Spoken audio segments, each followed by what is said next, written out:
America. The Cowboys have long been called America's team, which is kind of like saying that Charlie Daniels is the Devil's team.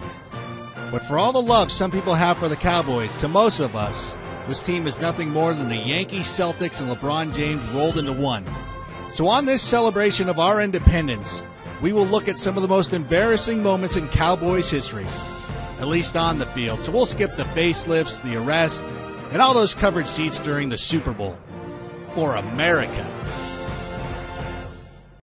Everybody knows the story of Jackie Smith. He left the woeful Cardinals for a chance to win a Super Bowl with the Cowboys, and we know how that ended. He dropped the ball.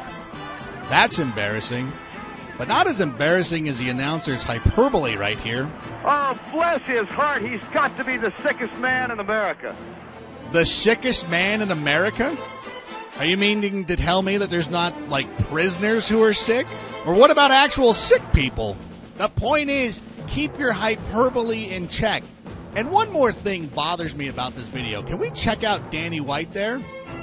Danny, what are you doing? You're the punter. Gosh, I got to imagine how sick Jackie Smith was when he saw you do this in the 1981 NFC Championship game. Ah, what a great moment. The Cowboys' first-round draft picks in the late 1990s was a who's who of stunningly bad choices. Shante Carver may have made the play here, but he proved to be no Charles Haley. Hey, look, David LaFleur is actually in the end zone. We never saw this enough. Greg Ellis might be considered a good pick if it were not for the guy the Cowboys overlooked. You remember Randy Moss.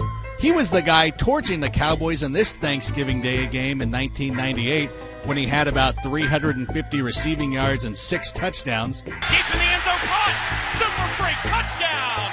Or at least it seemed that way. I mean, you got to remember, my family's Scots and Irish. Things get a little fuzzy during the holidays. But hey, Cowboys, thanks for these great picks. This kept you at the bottom of the barrel for seemingly every year since 1995. Leon Lett had to make this list. Of course, one of his most infamous plays came during the Super Bowl. We all remember it, Don Beebe here. The only problem with this one, the Cowboys were already up by 100 points. That's like being Leonardo DiCaprio and you break up with one supermodel only to land with another. That's not really losing. But Leon Lett did make it to the list for this play. But don't let me tell you about it. Emmitt Smith, take it away. Miami's trying to go in and kick a field goal with less than 15 seconds, I believe, left in the game. And if they make it, game's over. If they miss it, we win. We blocked the field goal. It's a 41-yarder. It's a first down kick. And it's blocked. It's blocked and rolling around at the 10-yard line. You can see the ball spinning around on the white snow. And everybody's saying, get away, Peter, Peter, Peter, meaning stay away from the ball, stay away from the ball. And all of a sudden you see one white jersey with a star on it come running out of nowhere. Yes! Oh, Leon Lett! Leon Lett! Oh, my goodness gracious. I think they get another shot. This is Miami's ball. Miami recovers the ball at the 1-yard line, so they get another shot. This time, field goal good, we lose the game. One of the most embarrassing moments in Cowboys history was the entire head coaching tenure of Dave Campo. The Cowboys had only one coach for 29 years, Tom Landry, who stoically strolled the sidelines in that classy fedora.